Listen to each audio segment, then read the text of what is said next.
நல்ல பெரியோர்களே,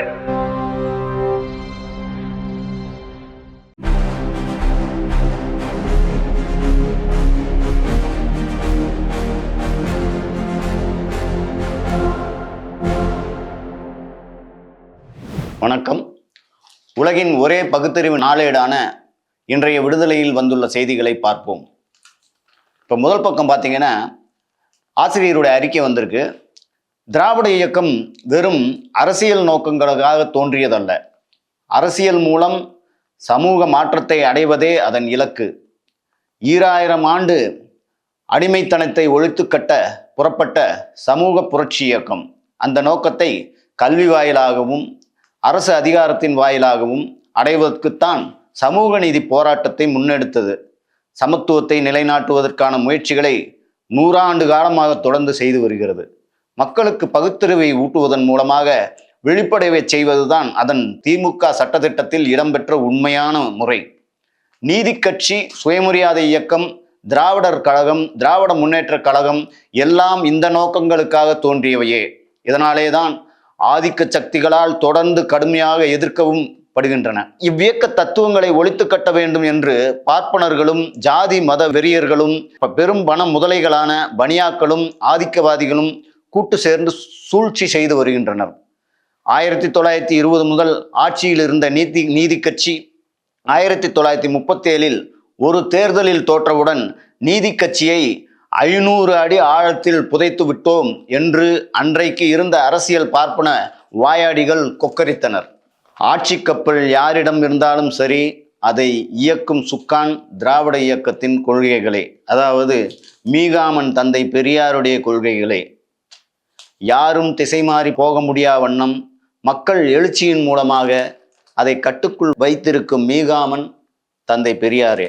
இன்றைய இளைய தலைமுறைக்கு எடுத்துக்காட்டவும் மூத்த தலைமுறைகளுக்கு நினைவூட்டவும் தமிழ்நாடெங்கும் முத்தமிழறிஞர் கலைஞரின் 103ஆம் ஆண்டு பிறந்த நாளை ஒட்டி ஜூன் மாதம் 5, 6, 7 ஆகிய தேதிகளில் 103 கூட்டங்கள் திராவிட எழுச்சி நாள் விழாவாக நடைபெறும்.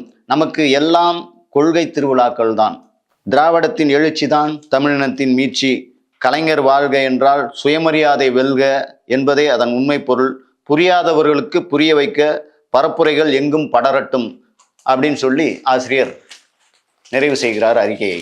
இன்றைய தலையங்கம் மிக சிறப்பான தலையங்கம். அதில் என்ன பார்த்தீங்கன்னா, மும்மொழி தமிழ்நாட்டில் இடமே இல்லை என்பதை பிரகடனப்படுத்துவோம் அப்படின்னு தலைப்பு கொடுத்து ஆசிரியரே இந்த தலையங்கத்தை எழுதியிருக்கார். அதுதான் ஒரு மிகப்பெரிய பியூட்டி. இதில் என்ன சொல்லியிருக்காங்கன்னா, ஃபஸ்ட்டு திமுக ஆட்சி வந்தது, அதுக்கப்புறம் அதிமுக ஆட்சி வந்தது, இப்படிலாம் வந்த போதும் கூட இருமொழி கொள்கை ஸ்ட்ராங்காக இருந்தது. அதாவது அது இருமொழி கொள்கை எந்த விதத்திலையும் யாரும் மறுக்கவே இல்லை. ஏதாவது இருமொழி கொள்கையை மட்டும்தான் வச்சுக்கணும், மும்மொழி கொள்கை கூடாதுங்கிறத தெளிவாக இருந்தாங்க திமுகவும் அதிமுகவும். இடையில 2-3 முறை குடியரசுத் தலைவர் ஆட்சி வந்தது, ஆளுநர் ஆட்சிகள் வந்த நிலையிலும் கூட இந்த நிலைப்பாடு தான் தொடர்ந்ததே தவிர மும்மொழி கொள்கை அந்த திட்டம் அப்படிங்கிறதே இல்லை, கொண்டாடவே முடியல அவங்களால. மும்மொழி திட்டம் என்ற சாக்கில் ஹிந்தி, பிறகு சமஸ்கிருதம் அப்படிங்கிற ஆரிய மொழி கலாச்சார திணிப்புக்கு இடந்தராத நிலைதான் கடந்த அரை நூற்றாண்டுக்கு மேல் 58 ஆண்டுகளாக தொடர்ந்து வருகிறது. இதை எப்படியாவது மாற்றி மறைமுகமாவது தமிழ்நாட்டில் இளம் பிள்ளைகளுக்கு திணிக்க வேண்டும் என்பதற்கு நாளும் முயற்சி செய்து CBSE என்ற ஒரு கல்வி அமைச்சகம் நடத்தும் பள்ளிகளில் RSS கொடுங்கரம் நீள்கிறது. அதாவது CBSE ஸ்கூலில் வச்சுட்டு இவங்க வேற விதமாக அதை உட்புகுத்திடலாம், மும்மொழி கொள்கையை உட்புகுத்திடலான்னு ட்ரை பண்ணுறாங்க, முயற்சி பண்ணிட்டு இருக்காங்க. அது மட்டும் இல்லை, தமிழ்நாடு அரசு பள்ளிகளிலும் அதை செய்யறதுக்கு PM ஸ்ரீ திட்டத்தை ஏற்றால்தான் சம்ஹர சிக்ஷா என்ற கல்வி திட்டத்துக்கு தர வேண்டிய நிதியை, அதாவது சுமார் 2333 கோடி ரூபாயை அந்த மும்மொழி திட்டத்தை ஏற்றால்தான் தருவோம் என்று அடாவடி அரசியல் நிலைப்பாடாக ஒன்றிய கல்வி அமைச்சர் தர்மேந்திர பிரதான் என்பவர் ஆணவச்செருக்குடன் கூறியிருக்கிறார். முந்தைய திராவிட மாடல் ஆட்சியின் முதலமைச்சர் மு க ஸ்டாலின் அவர்கள் என்ன சொல்லியிருக்காருன்னா, 10,000 கோடி ரூபாய் தருகிறேன் என்று ஆசை காட்டி அழைத்தாலும் ஒருபோதும் ஹிந்தி திணிப்புக்கான மும்மொழி திட்டத்தை எங்களது அரசு ஏற்கவே ஏற்காது என்ற உறுதியான நிலைப்பாட்டை எடுத்தார். ஆனால் புதிதாக ஆட்சி பொறுப்பேற்றுள்ள முதலமைச்சர் ஜோசப் விஜய் அவர்களது ஆட்சியின் நிலைப்பாட்டை அவர் திட்டவட்டமாக அறிவிப்பது முக்கியம். புதிதாக பொறுப்பேற்றுள்ள தமிழ்நாடு பள்ளிக்கல்வித்துறை அமைச்சர் ராஜ்மோகன் அவர்கள் முதல் செய்தியாளர்கள் சந்திப்பில் இருமொழி கொள்கை, அதாவது அவரவரின் தாய்மொழி மற்றும் உலகத்துடன் உறவாட ஆங்கிலம் என்பதுதான் தாவேகாவின் கொள்கை என்றார். அதை வரவேற்கிறோம்.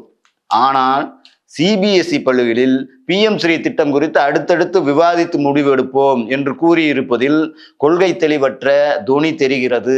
அது பற்றி திட்டவட்டமாக அறிவிப்பது அவசியமாகும். இவ்வாறு இன்றைய விடுதலை தலையங்கத்தில் கூறப்பட்டுள்ளது. 10ஆம் வகுப்பு பொதுத் தேர்வு முடிவுகளில் அரசு பள்ளி மாணவர்கள் 91.86% தேர்ச்சி பெற்றுள்ளனர். பெரியார் நூற்றாண்டு நினைவு மெட்ரிகுலேஷன் மேல்நிலைப்பள்ளி திருச்சியில் 100% தேர்ச்சி பெற்றிருக்காங்க. அதே மாதிரி பெரியார் மெட்ரிகுலேஷன் பள்ளி வெட்டிக்காடு, அங்கேயும் 100% ஆமாம் 100% தேர்ச்சி. பெரியார் மணியம்மை பெண்கள் மேல்நிலைப்பள்ளி திருச்சி, அதுவும் 100%. பெரியார் மெட்ரிகுலேஷன் மேல்நிலைப்பள்ளி ஜெயங்கொண்டம், அவங்க 100% விழுக்காடு தேர்ச்சி பெற்றிருக்காங்க. நாகம்மையார் குழந்தைகள் திருச்சி, அங்கேயும் தேர்வு எழுதுறவர்கள் 100% தேர்ச்சி பெற்றிருக்காங்க.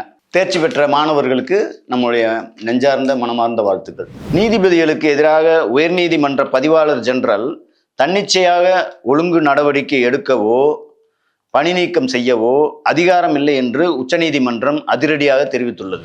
அரசு பேருந்துகளை இயக்கும் போது ஓட்டுநர்கள் கைபேசிகளை வைத்திருக்கவோ பயன்படுத்தவோ கூடாது என்று போக்குவரத்து துறை அதிரடி உத்தரவு பிறப்பித்துள்ளது.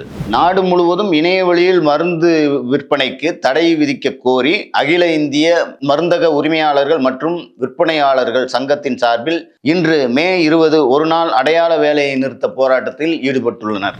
ஈரானுடன் தற்போது முக்கிய பேச்சுவார்த்தைகள் நடைபெற்றுவதன் காரணமாக அந்நாட்டின் மீது திட்டமிடப்பட்டிருந்த இராணுவ தாக்குதலை தற்காலிகமாக ஒத்திவைத்துள்ளதாக அமெரிக்க அதிபர் டொனால்டு ட்ரம்ப் தெரிவித்துள்ளார். ஒருங்கிணைந்த 5 ஆண்டு MA தமிழ் படிப்புக்கு விண்ணப்பிக்க உலக தமிழ் ஆராய்ச்சி நிறுவனம் அழைப்பு விடுத்திருக்கு. ஏன்னா +2 முடித்த மாணவர்கள் ஒருங்கிணைந்த 5 ஆண்டு கால MA தமிழ் படிப்புக்கு விண்ணப்பிக்கலாம் என உலக தமிழ் ஆராய்ச்சி நிறுவனம் சொல்லியிருக்காங்க. இது பற்றி உலக தமிழ் ஆராய்ச்சி வெளியிட்ட செய்திக்குறிப்பில் என்ன சொல்லியிருக்காங்கன்னா, சென்னை தரமணியில் இயங்கி வரும் உலக தமிழ் ஆராய்ச்சி நிறுவனத்தில் கல்வி உதவித் தொகையுடன் கூடிய 5 ஆண்டு கால ஒருங்கிணைந்த தமிழ் முதுகலை பட்ட படிப்பு 5 years integrated post graduated MA Tamil வழங்கப்பட்டு வருகிறது. இதற்கான பட்டத்தை தஞ்சை தமிழ் பல்கலைக்கழகம் வழங்குகிறது. மருத்துவ கல்வி சேர்க்கைக்கான நீட் நுழைவுத் தேர்வு கடந்த மே 3ஆம் தேதி நாடு முழுவதும் நடைபெற்றது. வினாத்தாள் கசிவு புகார்கள் காரணமாக இந்த தேர்வு ரத்து செய்யப்பட்டு வரும் ஜூன் 21ஆம் தேதி மறுதேர்வு நடைபெறும் என்று அறிவிக்கப்பட்டுள்ளது. இந்த சூழ்நிலையில் நீட் தேர்வில் முறைகேடுகளை தடுக்க கோரி உச்சநீதிமன்றத்தில் புதிய மனு ஒன்று தாக்கல் செய்யப்பட்டுள்ளது. அது என்ன, வினாத்தாள் கசிவு போன்ற முறைகேடுகளுக்கு முற்றுப்புள்ளி வைக்க இனிவரும் நீட் தேர்வுகளை கணினி முறையில் நடத்த வேண்டும். குறிப்பாக ஜூன் 21 அன்று நடக்கவிருக்கும் இளநிலை நீட் மறுதேர்வை கணினி வழியிலேயே நடத்த உத்தரவிட வேண்டும் அப்படின்னு சொல்லி மனு தாக்கல் பண்ணியிருக்காங்க.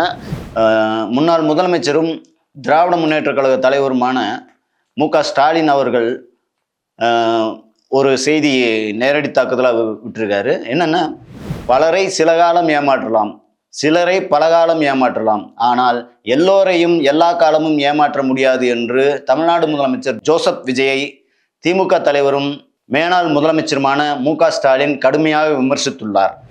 சென்னை உயர்நீதிமன்றத்தில் நிலவி வரும் நீதிபதிகள் பற்றாக்குறையை போக்கும் வகையில் 19 புதிய நீதிபதிகளை நியமிக்க உச்சநீதிமன்ற கொலிஜியம் ஒப்புதல் அளித்துள்ளது. தமிழ்நாட்டில் ஆட்சி மாற்றம் தாவேகா பொறுப்பேற்றுள்ள சூழ்நிலையில் மாநிலத்தின் தொழில்துறை முதலீடுகள் மற்றும் இளைஞர்களின் வேலைவாய்ப்புகள் தொடர்ந்து அண்டை மாநிலமான ஆந்திராவுக்கு பறிபோய் வருவதாக அரசியல் மற்றும் தொழில்துறை வட்டாரங்கள் கடுமையாக விமர்சனங்கள் எழுப்பியுள்ளன. அது இன்னால நாளில் அயோத்திதாச பண்டிதர் பிறந்த நாளை பற்றி குறிப்புகள் சொல்லப்பட்டிருக்கின்றன. சென்னை 1000 விளக்கு பகுதியில் 1845ஆம் ஆண்டு மே மாதம் 20ஆம் தேதி கந்தசாமி மற்றும் தனலட்சுமி இணையருக்கு மகனாக பிறந்த இவர் இயற்பெயரான காத்தவராயன் என்பதை தனது குரு கவிராஜ வி அயோத்திதாச பண்டிதர் மீது கொன்ற பற்றின் காரணமாக அயோத்திதாசர் என மாற்றிக்கொண்டார். இவர் தென்னிந்தியாவின் ஜாதி எதிர்ப்பு போராளி, சமூக சேவகர், தமிழறிஞர் மற்றும் சித்த மருத்துவர் ஆவார். அயோத்திதாசர் தங்கள் குடும்ப மருத்துவர் என திருவிக தனது நாட்குறிப்புகள் கூட குறிப்பிட்டுள்ளார். இவருடைய படைப்புகள் விபூதி ஆராய்ச்சி, கபாலீசன் சரித்திர ஆராய்ச்சி, அரிச்சந்திரனின் பொய்கள், திருவள்ளுவர் வரலாறு, புத்த மார்க்க வினாவிடை உள்ளிட்ட 25 நூல்கள், 30 தொடர் கட்டுரைகள், 2 விரிவுரைகள், 12 சுவடிகளுக்கு உரை என சிறு 100 கட்டுரைகளை எழுதியுள்ளார். இவர் திருக்குறள் என்ற பெயரில் எழுதிய திருக்குறள் உரையானது 55 அதிகாரங்களுடன் இவர் காலமான காரணத்தால் நின்று போனது. அவர் நினைவாக விருதுகள் வழங்கப்படுகின்றன. தமிழ்நாடு அரசு சித்த மருத்துவமனைக்கு அவரின் நினைவாக அரசு அயோத்திதாசர் சித்த மருத்துவமனை என பெயர் சூட்டியுள்ளது. கைம்பெண் மறுமணம், பெண்களுக்கு தொழிற்கல்வி, இடஒதுக்கீடு, சம உரிமை ஆகியவற்றை கோரியபடியால் இவர் தென்னிந்தியாவின் சமூக சீர்திருத்தங்களின் தந்தை என்று அழைக்கப்பட்டார். இவரது நூல்கள் தமிழ்நாடு அரசால் நாட்டுடைமையாக்கப்பட்டுள்ளது. தமிழ்நாடு அரசு அயோத்திதாசர் மணிமண்டபம் ஒன்றை அவரது முழு உருவச் சிலையோடு நிறுவி சிறப்பித்துள்ளது என்று இந்நாள் அந்நாள் பகுதியில் அயோத்திதாசர் பண்டிதரை பற்றி சிறப்பாக குறிப்பிட்டுள்ளனர். மேலும் பல செய்திகள் இன்றைய விடுதலையில் வந்துள்ளன. வாசகர்கள் படித்து பயன்பெறுமாறு கேட்டுக்கொள்ளப்படுகிறார்கள்.